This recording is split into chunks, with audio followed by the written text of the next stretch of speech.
여기서 이제 한계가 나오는데 발기가 안 되는 사람을 할 수 있게 하는 건 아니에요. 죽은 사람을 깨울 수 없다, 이런 느낌이거든요. 그래서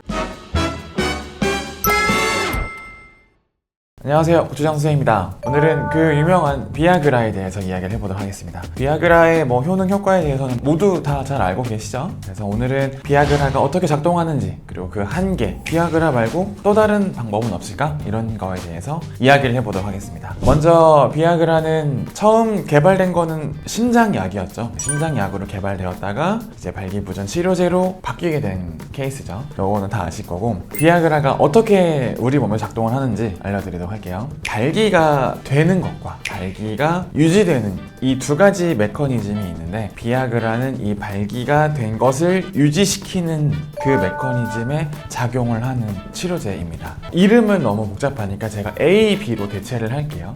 A라는 물질이 생성이 되면 어떤 성적 자극에 의해서 발기가 시작이 됩니다. 혈액이 이제 막 모이기 시작하죠, 음경에. A가 작동이 끝나면 B가 생겨요. 이제 B라는 물질은 막 모인 거를 잠가줘요. 그래서 우리가 성관계나 사정하기 전까지 발기를 계속 유지시켜주는 역할을 하는데, B라는 물질은 사정을 하거나 특정 시간, 특정 자극이 사라지게 되면 자연스럽게 분해가 돼버립니다.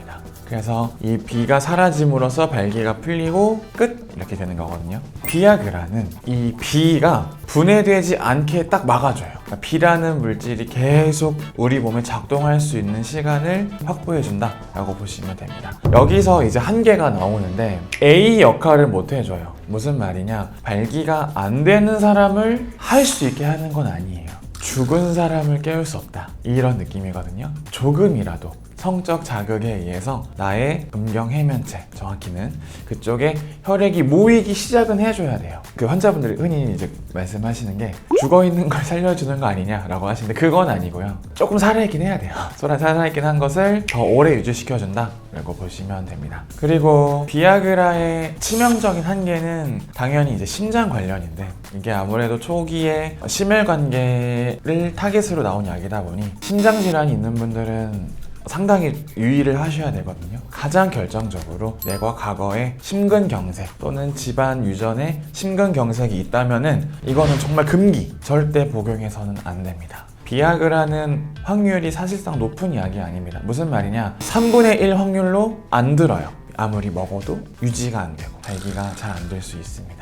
이렇게 보시면 돼요. 다들 운전하시죠? 비아그라는 자동차 방전되면 점프 하잖아요.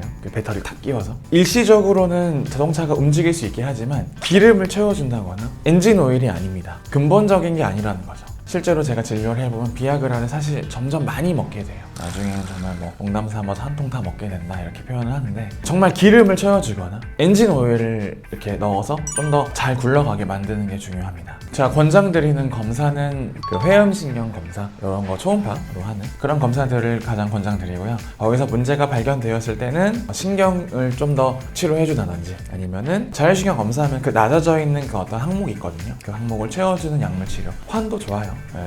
어떤 복용함으로써 좀 더 비아그라에 의존하지 않고 건강한 성생활을 할 수 있는 그런 환경을 만들어주시는 게 가장 좋다고 봅니다.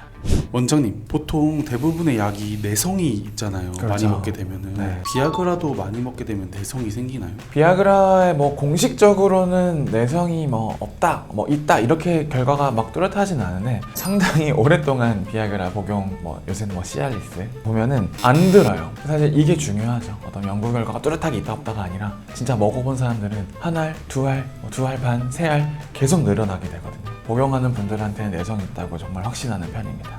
그러면 원장님 환자분들 중에서도 원장님한테 치료를 받고 이제 비아그라를 안 먹어도 될 정도로 이제 완치를 한 환자분도 계실까요? 그렇죠. 사실은 그 목적으로 오는 분이 발기부전 환자 중에 한 절반이 됩니다. 비아그라를 먹어야 되는데 이게 너무 많이 먹게 되는 거죠. 그리고 매번 먹어야 되는 그 약간의 자존심도 좀 떨어지고 자괴감, 이런 게 좀 심리적인 게 있거든요. 그런 분들은 의외로 내가 성적 자극에 의해서 발기는 된다라는 뜻이에요. 그러니까 이 케이스는 오히려 치료가 조금 더 잘 됩니다. 자율신경 검사, 회음신경 검사 해보시면 치료가 필요한지, 아니면 밥만 잘 먹어도 운동 조금 하셔도 되고, 제가 그래서 어떤 분들 그냥 돌려보내기도 하고, 운동하세요, 오지 마세요, 이렇게 하기도 하거든요. 이렇게 치료가 잘 되니까 병원 꼭 잘 가보셨으면 좋겠습니다. 보통 비아그라는 남자들이 먹잖아요. 여자가 비아그라를 먹으면 아무 효과가 없는. 여성분들은 사실 그냥 심혈관계 치료제로 드시기도 하고 그거를 복용하시면 질 요쪽 좀 충혈이 되시거든요. 그러면 더 관계할 때 성감이 잘 느껴진다 아니면 뭐 좀 더 흥분이 된다 이런 식으로 활용하는 케이스도 조금 보긴 했습니다. 비아그라 뭐 많이 먹지만 않으시고 필요할 때 활용하는 거는 저는 상당히 좋게 봅니다. 하지만 이게 너무 의존하시거나 그러니까 모든 약물에 의존하는 건 좋지 않습니다. 건강하실 때 조금이라도 어떠한 그 신호가 올 때는 반드시 검사를 하셔서 더 오래오래 건강한 생생활을 할 수 있도록 하시는 걸 권장드립니다. 감사합니다.